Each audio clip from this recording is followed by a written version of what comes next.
कारण आप वानर और शेर का जन्म आपको मिला है।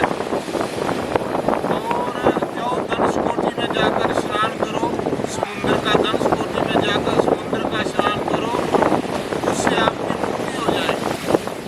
तो वही वानर और गिद्ध धनुषकोटि में आए एक ऋषि के कहने से, जहाँ पर उन्होंने समुद्र का स्नान किया, जहाँ पर इसी समय हम बैठे हैं, यही है धनुषकोटि, जहाँ पर उन दोनों ने स्नान किया, एक राजा बना और एक वजीर बना, दोनों की मुक्ति हो गई।